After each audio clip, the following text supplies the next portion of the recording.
Hello student, welcome on the platform of मोबे शिक्षा। Student, जैसा कि आपको पता है कि यूपी पीजीटी का डेट बहुत नज़दीक आ गया है और आप सभी इसके लिए तैयारी कर रहे होंगे।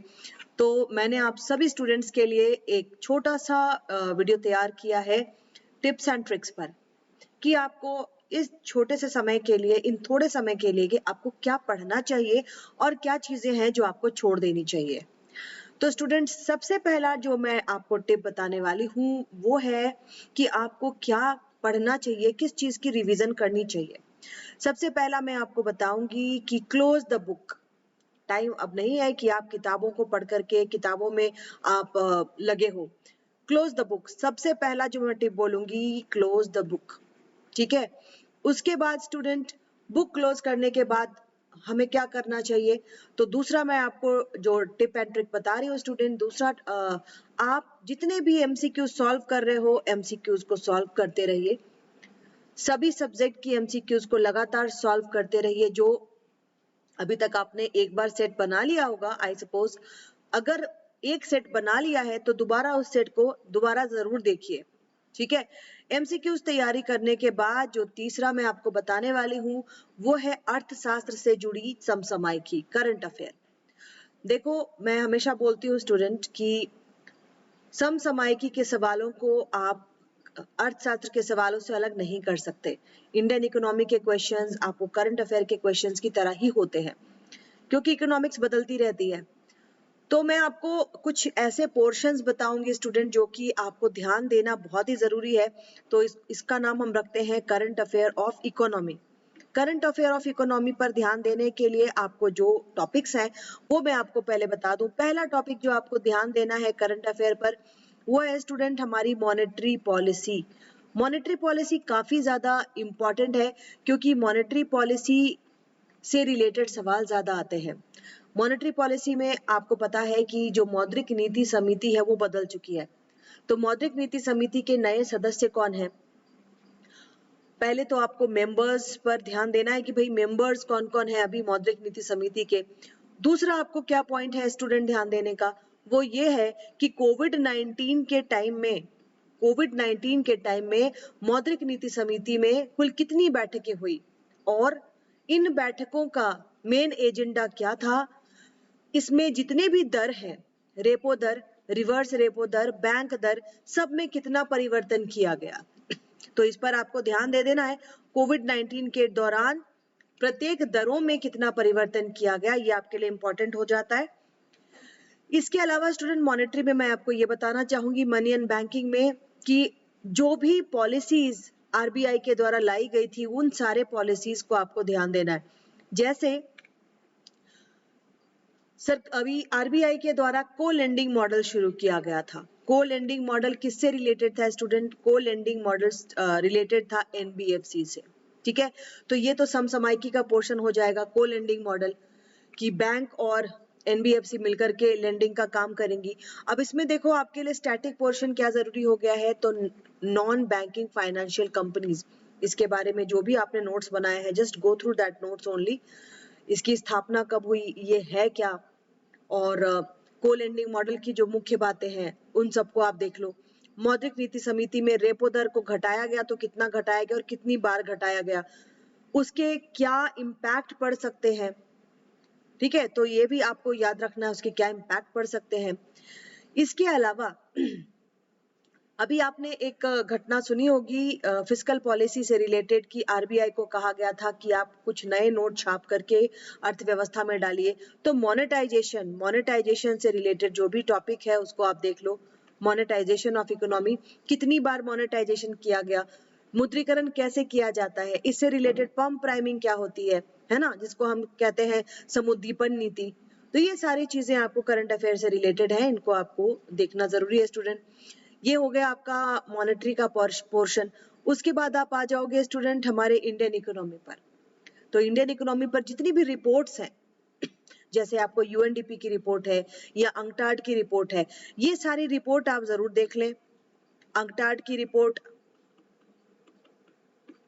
इसके साथ ही स्टूडेंट वर्ल्ड बैंक की जो रिपोर्ट पब्लिश होती है उस पर भी ध्यान देना जरूरी है, क्योंकि वर्ल्ड बैंक ने अभी कोविड-19 से रिलेटेड अपने जितने भी टारगेट्स हैं वो सारे अनाउंस किए हैं, है ना, कि हम जो पॉवर्टी का टारगेट था उसको अचीव नहीं कर पाएंगे क्योंकि कोविड-19 के कारण उसका इम्पैक्ट बहुत ज्यादा पड़ रहा है। ये तो आपको हुआ स्टूडेंट की क्या चीजें हैं जो उसमें कंसिडर करनी है। एक और मैं बात बता दूं student, covid and economy, this is a very important portion. Covid and economy से रिलेटेड जो सरकार की योजनाएं हैं, आत्मनिर्भर भारत जो सरकार ने 5 फेज में ट्रांच घोषित किए, किन किन एरियाज के लिए कितना सरकार ने एलोकेट किया, just go through that PDF, है ना। सरकार ने जो आत्मनिर्भर भारत योजना के तहत जितना भी अनाउंस किया है, उन सभी जितनी भी योजनाएं हैं उन सभी योजनाओं का डाटा देख लीजिए, और खासकर ये देख लीजिए कि उन योजनाओं में किस पे पहले ट्रांच में, दूसरे ट्रांच में किस पर कितना खर्च किया गया। कोविड-19 से जुड़े हुए जितने टर्म्स हैं, टर्म्स जैसे रिवर्स माइग्रेशन, है ना, उल्टा पलायन, मैंने आपको एक बार और बताया था, रिवर्स माइग्रेशन एक वर्ड काफी ज्यादा इस पे लिया गया था, इसका नाम पेपर्स में भी बहुत आ रहा था कि कोविड-19 के कारण रिवर्स माइग्रेशन देखा जा रहा है, तो ये भी हमारे लिए इंपॉर्टेंट हो जाता है। और कोविड-19 के टाइम में स्टूडेंट गिग वर्कर्स के बारे में भी बहुत बात की गई थी। गिग वर्कर्स से रिलेटेड भी जो भी इश्यूज हैं उस पर भी आप लोग ध्यान दे लीजिए। इसके साथ ही साथ स्टूडेंट एक और टॉपिक काफी ज्यादा हाईलाइट हुआ था अंतरराष्ट्रीय व्यापार से रिलेटेड, जिसमें यूएस ने कहा था कि India is a currency manipulator. Bharat क्या करता है, अपना जो मुद्रा है उसको मैनिपुलेट करता है। तो इससे रिलेटेड हम कौन सा चैप्टर ध्यान में आता है आपको, इससे रिलेटेड फॉरेन एक्सचेंज रेट का डिटर्मिनेशन, विदेशी मुद्रा दर का निर्धारण, जिसमें हमारे यहाँ कौन सी नीति अपनाई जाती है, मैनेज फ्लोटिंग, प्रतिबंधित तीरन। तो आपको मैंने करंट अफेयर का टॉपिक बताया, India is a currency manipulator जो स्टेटमेंट था, तो आप फॉरेन एक्सचेंज रेट का डिटर्मिनेशन किस तरीके से किया जाता है, मैनेज फ्लोटिंग क्या है, प्रतिबंधित तीरन क्या है, इसको आप ध्यान दे लेना, है ना। मैं यहाँ लिख देती हूँ क्योंकि ये करंट अफेयर से जुड़ा हुआ टॉपिक हो गया स्टूडेंट, हो सकता है ये पूछ लिया जाए, मैनेज फ्लोटिंग। चलो, इसके अलावा अगर हम बात करें स्टूडेंट, तो आपके लिए जनवरी 2021 से लेकर के जून 2021 तक के जितने भी करंट अफेयर के टॉपिक हैं इंपॉर्टेंट हैं, ठीक है।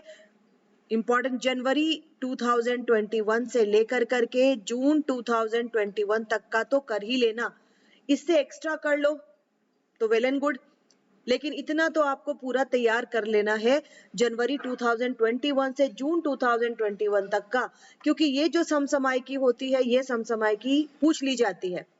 और एक बात, आप जब भी समसमायिकी का कुछ भी पढ़ते हो उसका स्टैटिक पोर्शन देखो, करंट अफेयर को हम दो तरह से पढ़ते हैं, एक तो आप सिर्फ करंट अफेयर पढ़ के छोड़ दो, दूसरा करंट अफेयर को पढ़ने का तरीका है कि भाई करंट अफेयर का आपने नोट कर लिया, उससे रिलेटेड जो स्टैटिक पोर्शन है, जैसे कि हमने बात किया आत्मनिर्भर भारत योजना की, ठीक है, उसमें लघु सूक्ष्म एवं मझौले उद्योग की जो इकाइयां हैं उनकी परिभाषा बदली गई है। हाँ जी, इस पर भी ध्यान दे लेना, एमएसएमई की परिभाषा में चेंज किया गया है।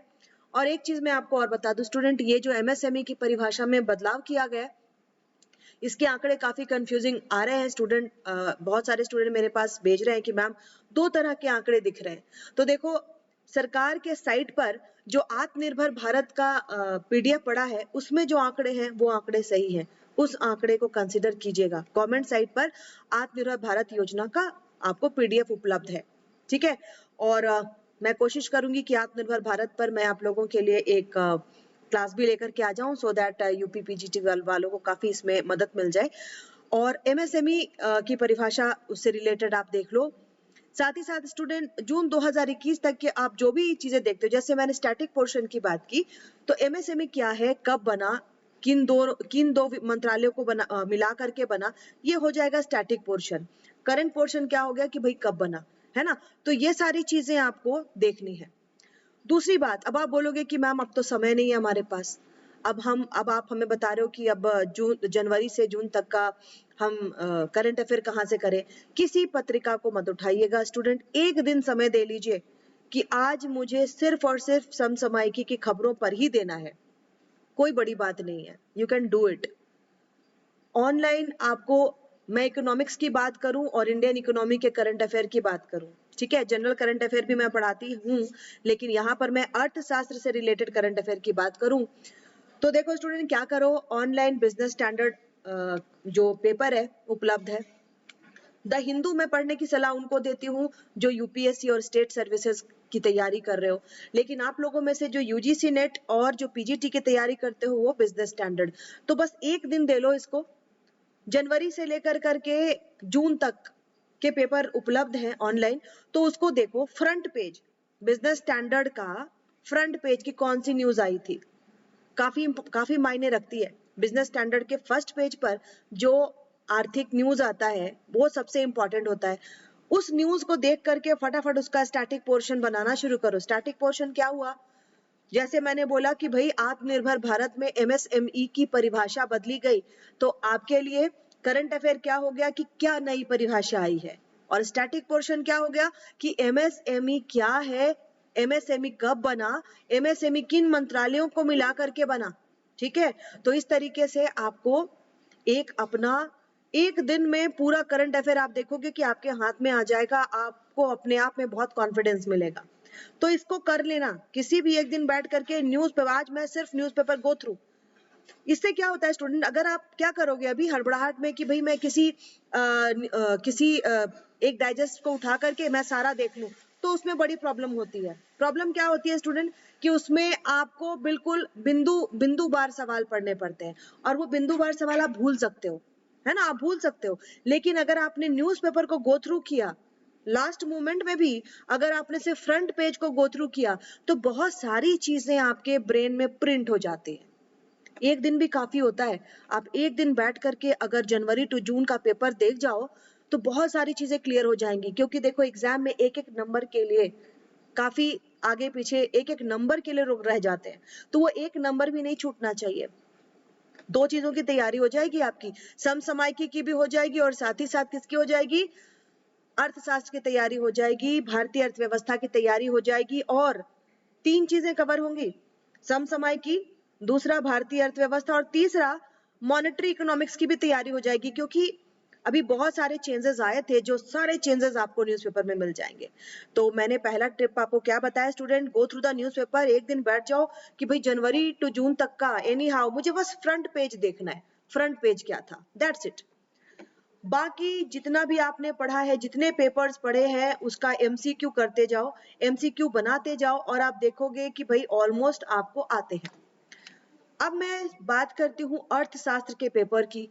माइक्रो इकोनॉमिक्स में स्टूडेंट आपको मेरा सुझाव है कि जितने भी ग्राफ बने हुए हैं, जो भी ग्राफ है, सारे ग्राफ एक बार देख जाओ, हो सके तो बैठ के साथ में बना लो all graphs. Micro economics is nothing but graph. अगर ग्राफ पे कमांड है स्टूडेंट तो आप 90% क्वेश्चन बना लोगे, 99% बना लोगे, क्योंकि माइक्रो इकोनॉमिक्स क्या है, वो सारा कुछ ग्राफ से ही, ग्राफ कोडिंग है और आप उसको डिकोड करते हो। गॉट माय पॉइंट, ग्राफ एक कोडिंग है, आप उसको डिकोड करते हो। तो माइक्रो इकोनॉमिक्स में सारे ग्राफ को एक बार आप देख जाइए। मैक्रो इकोनॉमिक्स में घबराने वाली कोई बात नहीं है स्टूडेंट। मैक्रो इकोनॉमिक्स में 2 क्षेत्रीय और 3 क्षेत्रीय व्यवस्था, जो भी अर्थव्यवस्था के क्षेत्र है, उससे थोड़े से मैथ के सवाल आ जाते हैं। एक बार सारे फॉर्मूलाज को देख जाइए। मल्टीप्लायर का क्या फॉर्मूला है, जब टैक्स लग जाता है तब क्या फॉर्मूला होता है, डिस्पोजेबल इनकम का क्या फॉर्मूला होता है, छोटे छोटे फॉर्मूलाज को देख जाइए। बाकी का जो कॉन्सेप्ट है स्टूडेंट, कॉन्सेप्ट में पढ़ने की अभी जरूरत नहीं है। जो कॉन्सेप्ट बन चुका किताब में मत जाइएगा। तीसरी बात स्टूडेंट, सांख्यिकी की बात करें तो सांख्यिकी के सारे फॉर्मूले एक बार देख लीजिए, ठीक है। क्या लेना है, स्टैट का और इकोनोमेट्रिक्स का। देखो स्टैट अलग है स्टूडेंट, इकोनोमेट्रिक्स दोनों अलग है। तो स्टैट का टोटल फॉर्मूला आपको एक बार देख जाना है। कार्ल पियर्सन का सूचकांक क्या है, पाशे सूचकांक क्या है ना, बावले का गुणांक क्या है, सारे फॉर्मूलाज को देख जाइए। और एक मैं आपको ट्रिक और बताना चाहूंगी स्टूडेंट, एक और टिप्स देना चाहूंगी कि सांख्यिकी में सर्वोत्तम माध्य कौन है, उसके गुण क्या है, एक बार जरूर पढ़िए। सर्वोत्तम माध्य के गुण क्या है, ठीक है। स्टैंडर्ड डेविएशन का प्रॉपर्टी क्या है, 2-3 चीजें मैं बोल रही हूँ। एवरेज मीन, सांख्यिकी माध्य का गुण क्या है, उसी पर बेस्ड आपको आगे मिलेगा। साथ ही स्टैंडर्ड डेविएशन की प्रॉपर्टी क्या है, ठीक है, ये दो चीजें आप देख जाओ। उसके बाद स्टूडेंट कर्टोसिस चैप्टर में आप जो पढ़ते हो ना, बीटा की वैल्यू क्या है, बीटा की वैल्यू 3 है, 3 से कम है, 3 से ज्यादा है, तो हमारा वक्र कैसा होगा, इसको एक बारी देख जाइए। लास्ट मोमेंट में आपको जो इंपॉर्टेंट है स्टैट का मैं वो दे रही हूँ। बाकी कोरिलेशन रिग्रेशन में कोई दम नहीं है। कोरिलेशन रिग्रेशन आप बहुत अच्छे से, कोई सवाल आएगा तो आप जवाब दे लोगे। इन 3 चीजों को देख जाइए। बेहतर सबसे अच्छा सांख्यिकी माध्य कहते हैं माध्य को, अरिथमेटिक मीन को। तो केंद्रीय प्रवृत्ति बेस्ट क्यों है ना, सबसे अच्छा माध्य का गुण क्या होना चाहिए। और फॉर्मूला तो आप देख ही लोगे, स्टैंडर्ड डेविएशन की प्रॉपर्टी देख लीजिए। कर्टोसिस या कुकुद्धता जिसको कहते हो, विषमता जिसको कहते हो, स्क्यूनेस एंड कर्टोसिस बहुत ही इंपॉर्टेंट चैप्टर है ना।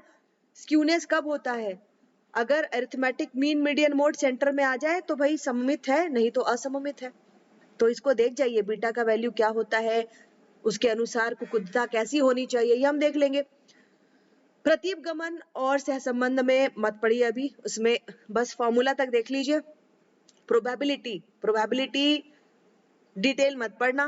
प्रोबेबिलिटी में सिंपल से सवाल आ जाते हैं, है ना, किसकी प्रोबेबिलिटी क्या होगी, कंडीशनल प्रोबेबिलिटी क्या होगी, ये सारे सवाल आपने कर लिए होंगे आई सपोज। इकोनोमेट्रिक्स देखो स्टूडेंट, इकोनोमेट्रिक्स में 4 टेस्ट को याद रखना। एफ टेस्ट क्यों लगाया जाता है, टी टेस्ट क्यों लगाया जाता है, काई स्क्वायर टेस्ट क्यों लगाया जाता है, ठीक है। T testing, F testing, chi square, जितने टाइप के टेस्टिंग है क्यों किया जाता है, ठीक है। जेड टेस्ट क्यों किया जाता है, संख्यात्मक टेस्ट किसको कहते हैं, गुणात्मक टेस्ट किसको कहते हैं, बस टेस्टिंग तक आप जान लो काफी है ना। टाइप 1 एरर, टाइप 2 एरर क्या है, ये सारे मेन पोर्शंस हैं, ठीक है, ये सारे मेन पोर्शन जरूर कवर कीजिए। तो स्टैट और इकोनोमेट्रिक्स में इन चीजों पर ध्यान देने की जरूरत है, इन चीजों को एक बार रिवाइज कर लेना।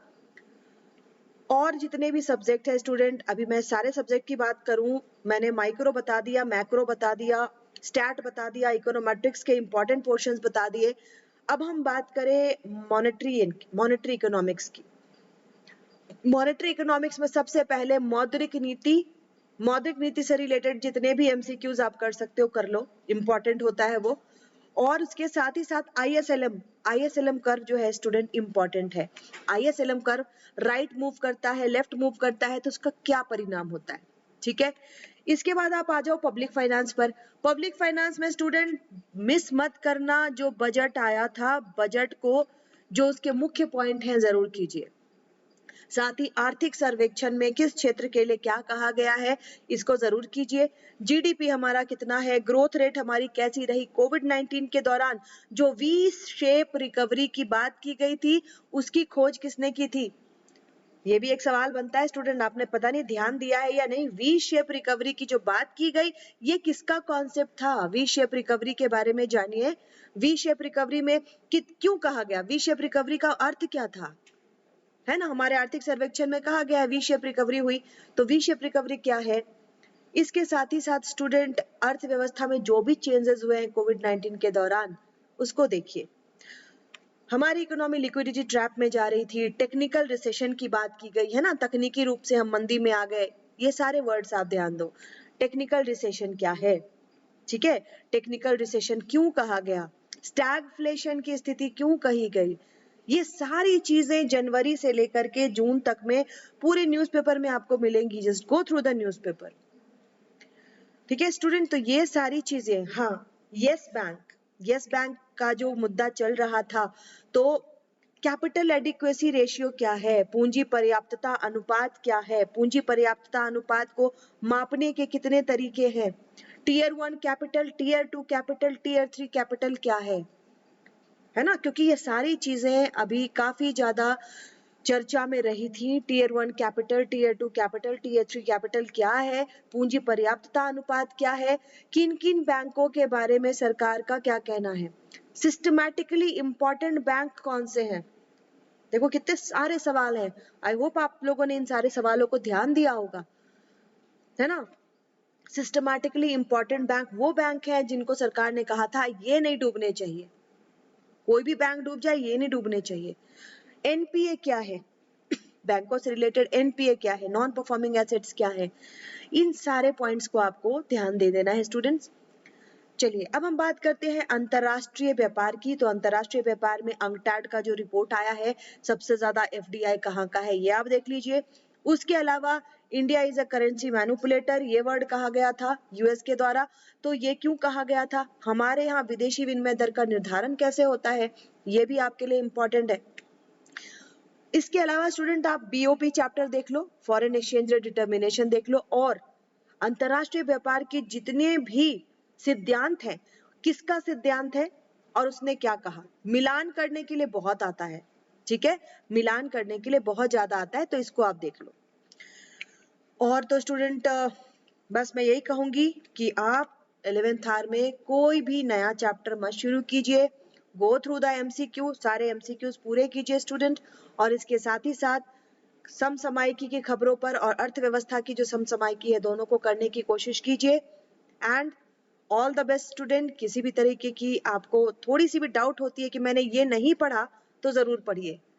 लास्ट मोमेंट में जैसे ही दिमाग में आता है कि मैंने ये नहीं पढ़ा, उसको जरूर पढ़ना है, क्योंकि लास्ट मोमेंट का ये जो वर्ड होता है ना, क्या पढ़े क्या छोड़े, तो लास्ट मोमेंट में आपके दिमाग में आ रहा है तो ये नहीं सोचना कि अब लास्ट मोमेंट में क्या पढूं। अगर दिमाग में आ गया कि ये टॉपिक नहीं पढ़ा तो उसको जरूर पढ़ो, ठीक है, क्योंकि वैसे टॉपिक जरूर आते हैं। तो देखो स्टूडेंट, ये मेरा आप लोगों के लिए जो भी मैंने बताया है ये तो पढ़ ही लेना, इसके अलावा आप लोगों ने पूरी तैयारी की होगी, I think so. All the best to all of you student, thank you.